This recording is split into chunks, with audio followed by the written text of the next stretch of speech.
teacups, what's brewing? Welcome back to the channel. Today I'm coming to you with very little sleep. I've literally graduated from baggage under the eyes to full-on emotional damage. Speaking of emotional damage, let's talk about Foodie. So today we're going to be looking at her Applebee's mukbang and also at her deleted community post. So Chantal turns on the camera and she has a meal from Applebee's delivered. So she's not quite on the diet plan yet. That's going to start Monday, as any good diet does. And it's actually been a while since we did a calorie count, but she just had so much food this time. I was like, all right, let's check this out. She had an iced tea with some syrup, which I didn't actually count because I wasn't sure how to account for the syrup. 2 brownies with 2 scoops of ice cream, which I believe is the, it's called Blue Ribbon Brownie because the menus are a little bit different from country to country. She had mozzarella sticks with a dip, a marinara dip, and country fried chicken. And I went and checked, it totals up to 3,349 calories for one meal. Ooh, that is a lot. I mean, there's not being on a diet and then there's this. But her body, her life, her choices. So on we go. I always find it a bit funny how she only ever tells us her future healthy eating plans while eating just fast food nightmares. But I suppose really it's the best time for it. It's when she feels it's most possible because she's still got the stuff she likes that she's going to have trouble giving up because she's actively eating it in this moment. But her body doesn't feel that good doing it. It's just her brain that's satisfied. So it feels really possible as you're putting it in your face that no, I won't need this again. And so the cycle continues. Now she tells us she's going back to Canada and she makes sure to point out it's not for visa purposes. Now she did have a community post regarding this and she's now deleted that post and replaced it with a cat picture, which is much less inflammatory. I'm guessing a cat picture on purpose because then people will complain about the cat rather than focus on the visa thing she put up. Luckily for us, her brain doesn't work as fast as her emotions, so it was up for a little bit, and I have a copy here. I will not do a Foodie Beauty voice, that's Pulpy's domain. I am not travelling to Canada to renew my visa. If that were the case, I would wait until it was due to expire, because people can't leave at other times. No. The tourist visa people think I am still on expires every 3 months, so the first time it was set to expire around the end of May, and I didn't travel then. There's some possibilities with that, we'll talk about it in a minute. Next 3 months would bring it to the end of August, but I will be traveling at a different time than that, so ... Then soon after we will go on our planned trip, so I'm guessing her trip is planned for September. If I don't lose the weight I want to by then, we just won't do certain activities. But no matter what we are going, I'm reading this a bit slow because sometimes the way she does her sentences is difficult. There are a few ways to look at this and there's a few different timelines she could be taking. She may have travelled in May because she went radio silent for 4 or 5 days and then showed up again. So it would have been very easy to go and drive over a border at that point and get it renewed. She was gone for enough time to do that. Alternatively, she could have extended that tourist visa for a month, which would have put her at the end of June, which, by the way, if she travels to Canada in the next, it's the 23rd, in the next week, I am calling shenanigans. I do not care the reason she is giving us. I am calling shenanigans, absolutely not. But if we went until the end of June, July, August, September would put it right on track for the trip she's got planned with Salah. But more to the point, the fact that she's trying to explain this and then deleted it, because we'll finish the community post, but she doesn't actually insult anybody actively on here. There's nothing channel threatening in this community post, and that's not usually the case. So the only reason to take it down is so that people don't have something to refer to when she catches herself out later, because she always tells on herself. So having less information available is usually the best thing for her, because then people can't say, well, what you said doesn't match this, because inevitably it won't. Which is why I think she took it down a little bit later. It just took her a while to realize. But once it's on the internet, it's on the internet forever. So too late. I also don't understand the obsession with my status as if I owe strangers any of this information. It's so bizarre. People are insanely obsessed with every minute and trivial detail of my life. Number one, if you were not in, look at me using if If you were not in Kuwait under the correct visa, or if you are going back and forth, if it doesn't match the story you gave us, which I've gone through this many a time, you know my stance on this, then it's not trivial and it could cause you a fair amount of trouble. So that's not trivial at all, and it's all based on stuff you told us not making sense. So don't be angry now that you've backed yourself into this corner. And in terms of not owing us the information, you're right, you don't owe us the information. But even, a day ago, you were saying, I'm going to get my medical records and I'm going to put them online. Medical records that you don't seem to have for the residential visa because you said you hadn't had a medical. Minor point, I'm sure you've got a reason for it that you'll think about and explain later. Oh no, you won't. It just won't be our business. But anyway, a day ago you were saying I should put my medical records online because you don't actually have an expectation of privacy and you don't actually care that much because she's so desensitized to private information and the idea of what should be public and what should be private that it wouldn't actually matter. The only time she ever keeps information private is when she's lying about it and it's going to cause her trouble later. And don't be angry that we learned that faster than you, because most people do learn from experience, even if you are not most people. But let's continue. It screams boredom and unfulfilled life. Oh, foodie in the English again. Which is ironically what those same people accuse me of having, yet I don't fill my day obsessing over the lives of others. How many videos you got on FFG right now? How many times have you raged? It's a fair few, and we are going to talk about that in a minute. It's a fair few. You have obsessed quite frequently over certain reactors, and it comes up again and again and again. You are the one saying you're going to fly all the way back to Canada to show, without a lawyer, oh God, we'll talk about it, to show FFG who's the real boss here, because you've got to win at the internet no matter what. And it's going to be horrendous. But don't talk about us obsessing, because mirror, foodie, mirror. Actually, we recently attended a beautiful traditional wedding. Good for you, not sure what the relevance is. There was so much food and dancing and friends and family. Just because we don't film our private lives anymore doesn't mean fill in the blanks. That's actually exactly what it means. If you have an audience and you leave a trail of breadcrumbs that doesn't lead anywhere, or that you try and sweep up behind you because you realize it's not going to end well for you, yeah, people are going to fill in the blanks. When you don't have credibility for your own honesty, we can't trust what you tell us and we fill in the blanks. You don't like that we do that, and it's fine you don't like that we do it, but it's going to happen. Nature abhors a vacuum. Either give us the information that makes sense or we're going to fill it in ourselves. Heck, some of you take the word of some creators, Miriam, did we check the swear jar, was it a bit full? Without them showing any of their lives, lol. I think it's basic common sense not to show too much of your life in this community. Basic common sense for internet safety in any community, but in this one particularly, it doesn't tend to end well. It's incredibly bizarre, but it doesn't affect my life, so whatever. It doesn't affect her so much that she's written this post and she's raged out on the internet several times in the last few days. Now, in terms of some people who don't show you any of their lives, she's obviously referring to FFG, but for real, anyone who is producing content, do not share things about your lives. It's a terrible idea.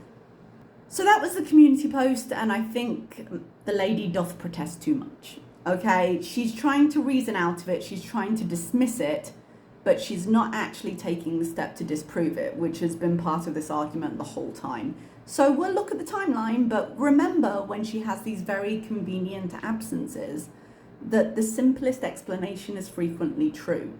Could we bend over backwards coming up with reasons why these things happen on this timeline? Absolutely, you could. But in the longer term, generally, she's a simple creature. And generally, these things happen for very simple reasons. Her trying to make it complicated doesn't actually mean it is. It's just her trying to throw up a smokescreen wherever she can. Something on the food delivery, because she mentioned it again. She says they deliver meals every day, or maybe the night before for the next day or something like that. And I don't know why she's putting it in place now if she's planning to travel quite soon, because surely she'd just have to cancel it or pause it. What's the point of doing it for a week? I guess because she's not planning on lasting a week, but we'll see. So her tone has changed a little bit in going back to Canada, saying she's got things to take care of. Remember her videos about FFG and how she's going to take her to court and she doesn't need a lawyer and she doesn't need to pay all the money? They're still up. They're still valid in the Foodieverse. But a family member is having a big birthday. Now, that is a good reason to travel, but it's not one I believe for Chantal, because the journey itself is expensive. It's inconvenient for her to say. She said she was going to have to get a hotel. She's going to have somewhere to stay. She couldn't stay with family. I'm not sure why. Maybe because she doesn't know how long she's going to stay. That's a whole thing. Because if she's pursuing something in court, you don't know how long that's going to take. But think about family events that have happened. Think about the first Christmas after her nan passed. And, you know, maybe her mom would have liked some support. And instead she spent the whole Christmas freaking out about nada. Like, she doesn't prioritize other people's needs over her own. And I realize that's pretty obvious. But to go to the cost and the inconvenience and the discomfort of going back to Canada, I don't think her family member having a birthday would necessarily be important enough to her to trump all those other issues. I think she does have other things she wants to do. She mentioned Pennington Bee, so I imagine she wants to rebuy some clothing. She may, in theory, continue with this court thing. It depends how angry she gets. She's already talking about how she has to be more calm and be a better Muslim and all of that, which we'll get into. So that might be the first sign that maybe courtroom bees is off. We will see. But this isn't going to be an easy trip for her. And she said before that she can't really manage it. Now, there is talk of her maybe taking a longer route back and booking flights so she has a little bit of time in the countries that she's connecting in and doing some kind of vlogs and things. I don't see her doing that. It can definitely be done, but I think she'll be too exhausted and in too much physical discomfort to be able to do that mid-flight. When she connects to an airport, she's just going to want to sit somewhere. She's going to be tired. I don't think she's yet at the point where she can start plane hopping like that. Could be wrong, could be her first experience, but I feel like. After the diet food starts, she is planning to do walks with Salah. I'm assuming those walks would be somewhere inside, maybe more walking, because I wouldn't do walks outside in this heat. I can't imagine she will. She addresses the rage. She says, every time I rage out and let the anger get the best of me, let people who provoke me get the best of me, when people insult me, I always regret after not dealing with it in the patience, in the manner in which the Prophet has taught Muslims to do. And then she starts in a slight side thought, really trying to say side quest there, that wasn't. She starts on a sidebar of how people think Islam is a violent religion. I don't believe that at all. That's not been my experience. There are extreme portions of the population, just as there are in any religion, but for the most part, they're very, very friendly people, and I would agree with what Foodie says in regards to the people she's met. But I really think the conversation is just to try and add weight to what she's saying and to move the conversation along from where she was before, rather than anything she finds to be an actual pressing issue in her life. She does say, and I did put this clip into my This Will Age Like Milk folder because, ma'am, I'm amazed we haven't already had another video raging, that basically Islam teaches if someone does something to you, just ignore it and don't respond, because that's Islam's take on the situation with haters and things. And basically a good Muslim wouldn't react, they would turn the other cheek in that. She said she doesn't feel like a good Muslim when she reacts this way. And yeah, it does not hold up to the ideals that you are telling us that Islam has. But then she goes on to say, you know, that's something I'll have to answer for, which is something she doesn't want. And yet those videos are still up. The video of, would you like your karma hot and cold, because she doesn't understand the difference between karma and revenge, and isn't that telling? So that's still up. Her videos accusing FFG of everything, basically, of all the stories we've heard, they're still up, but she has changed the thumbnails to make her look less childish and to use less swear words. So it does appear, as ever, she's more concerned with the appearance of being good rather than the intent behind it, which is the more important thing in Islam as far as I could understand, and we did discuss that a little bit in my last react. It's pointless having the trappings if you don't have the intent. Now, she says it's not easy, and I absolutely agree with her there. She has zero emotional regulation. Of course it's not easy. There's so much power in working in silence and never letting someone provoke you to make you angry. Yes, but she'll never hold that power. She just can't control herself in that way. But she says she'll continue to work on that, which I find a bit funny, as she's supposedly going back to Canada to take FFG to court. I have to work on improving myself and not focusing on other people tearing me down. I have to focus on actions. I should be keeping busy with my health and my spiritual journey. Wouldn't that be an idea? She goes back onto the idea of doing travel vlogs and all the rest of it, and says they considered using a drone, but everyone does it, so they're opting for a more raw approach, which presumably means less editing and effort, and maybe point of view style, which I'm taking to mean she will turn the camera around and point it towards the road. So no more than she's been doing so far, and it hasn't been going that great for her. She says Salah will be a good person to travel with. He's been to many places and she feels secure traveling with him. But she won't tell us where she's going. You guys will never guess, and she'll maybe reveal it when she does the first vlog when they're on the way there. The only place she's really been saying she wants to go is Bali, but I don't see them having the money to be able to do that. But maybe I'm wrong. They might opt for somewhere closer or a bit cheaper, but we'll see. Assuming she actually goes, I'd be interested to see it. So she wants to succeed on the diet journey, she says, actively consuming 3,300 calories worth of dinner. And she's got to learn that silence is golden and focus on my life and things more instead of being pulled down into the bog. Now, this was actually a little bit interesting because she said there were many things she wanted to leave in the bog, like her impulsivity, her addiction to food. But the first thing that came up on the list was addiction to weed. And I think that's actually worrying her quite a bit, because I don't think she even thinks that she's going to be able to resist using THC and weed products the moment she's going to get to Canada. Because she admitted the whole time in between her 2 visits to Kuwait, she was using them. And you got this thing of focusing on improving me and, oh, I'm a new Muslim, I'm a new revert. But I don't think she's going to be able to resist it. I think she genuinely is addicted to THC. And I don't think she's going to be able to say no. I think we're going to see her extremely jet lagged if she makes it to Canada. And I think she knows it too. And that there's no defense for it, because she's been really telling us what good Muslims do with her whole chest. And there's no argument. This is just something that's haram. There's no argument for it. Shisha, she can say, well, people use shisha here. It's very relaxing. It's not real tobacco. It doesn't have all the poisons in, whatever. But weed, there's just no excuse. But that does presume that she actually makes it to Canada. I imagine she's got a lot of reasons for doing this. The fact that she's not putting a return date on her trip is an interesting one, because a question someone asked me on Twitter that I don't actually have an answer for is how frequently can you use a tourist visa to get into Kuwait?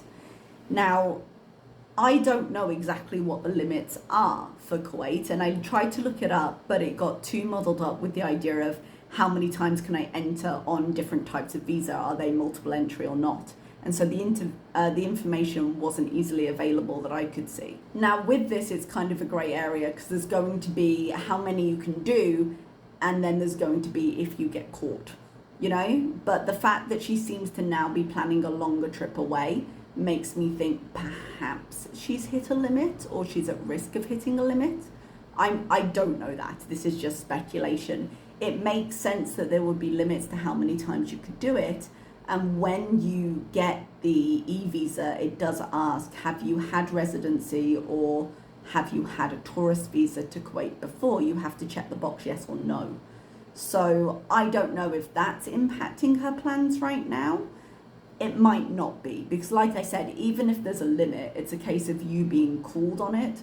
because there's so many factors involved. Our immigration checking that hard? You know, there's lots of ways people do it.